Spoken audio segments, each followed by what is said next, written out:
Oke, baik. Assalamualaikum warahmatullahi wabarakatuh. Waalaikumsalam warahmatullahi wabarakatuh. Salam satu info ya di channel ingin tahu ya, mau tahu. Di sini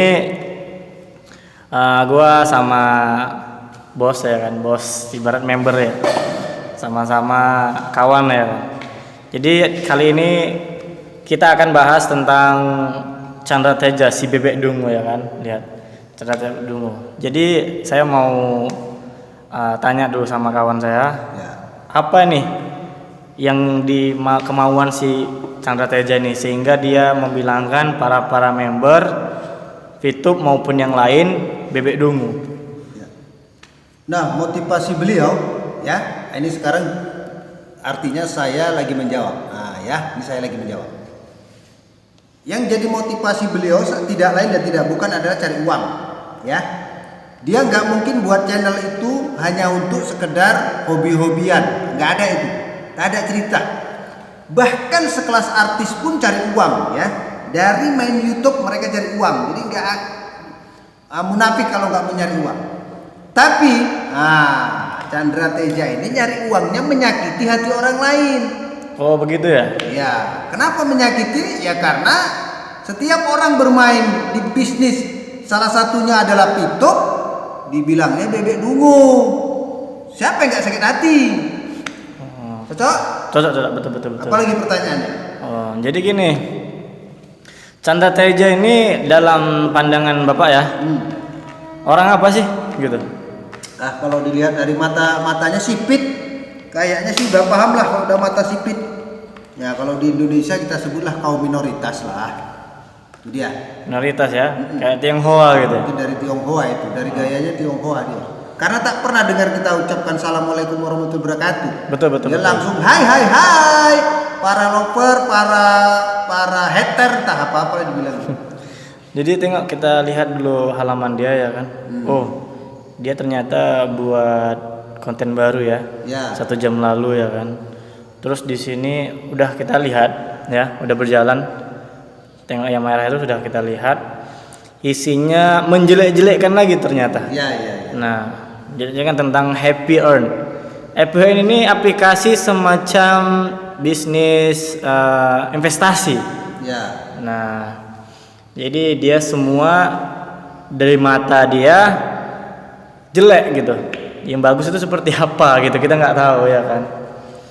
Ya, jadi dari kacamata saya melihatnya ya, dari sudut pandang kacamata saya melihat beliau ini selalu tidak senang kalau ada orang lain senang. Itu dia. Dan dia susah kalau orang lain senang. Paham?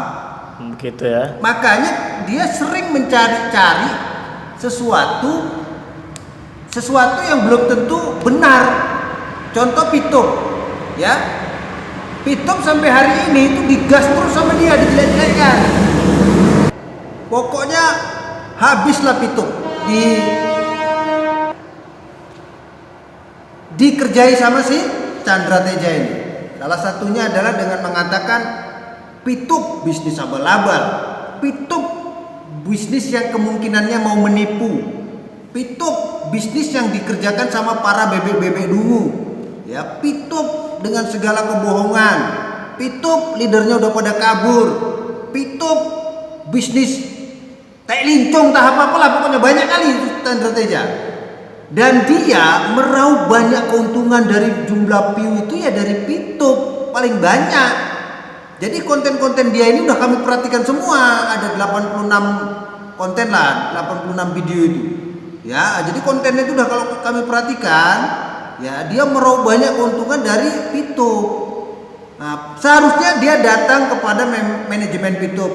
Hai manajemen VTube, terima kasih kehadiran kalian telah membuatku. Nah gitu, secara jujur ya. Betul. Kehadiran kalian di bumi Indonesia membuat aplikasi, mengembangkan bisnis VTube itu sudah membuatku berpenghasilan besar dari YouTube.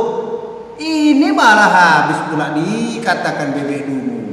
Tapi karena kita sangat mengerti bahwa istilah-istilah yang disebutkan sama dia itu dalam rangka membuat orang emosional. Dengan emosional ada tingkat penasaran yang tinggi sehingga nonton. Betul. Ketika nonton, dia tepuk tangan. Hore, gua dapat bayaran dari YouTube banyak. Karena yang nonton YouTube gua adalah para bebek bungu lewat bisnis Pito. Nah, begitulah tentang apa namanya Chandra Teja. Nah, menurut gua Chandra Teja ini seorang motivator yang gagal. Kenapa saya bilang gagal? Karena seorang motivator itu jarang yang namanya gagal atau nggak diundang oleh pengguna media, ya kan? Jadi sebagai seorang motivator yang gagal, dia membuka akun channel dia dengan memberi informasi-informasi tentang apa namanya aplikasi yang menghasilkan uang, begitu, dengan cara menjelek-jelekkan. Nah, jadi kalau tidak ada yang jelek, nggak ada yang cantik kan begitu? Ya. Nih ya, ini saya perhatikan. Dia terus mencari-cari beberapa apa ya? Dia mencari-cari kesalahan lah. Ini contoh ya. Lihat nanti di bagian yang ini. Nah, ini kita perhatikan ini. Nah. Nih ya, nih yang kita bahas. Ya, debat dengan CEO Pito di Kinanti Building. Tegang katanya. Oke, kita lihat videonya. Nah, jadi ya. ini ya sampai sebegitu open ya. Sampai sebegitu pedulinya mencari lokasi kantornya, ya. Kantornya ini sebenarnya dalam dunia bisnis online, kantornya itu bisa saja dia virtual. Betul. Kayak ini, kayak Lazada, kita nggak tahu kantornya. Iya, betul. Kayak Shopee, di mana kantornya. Betul.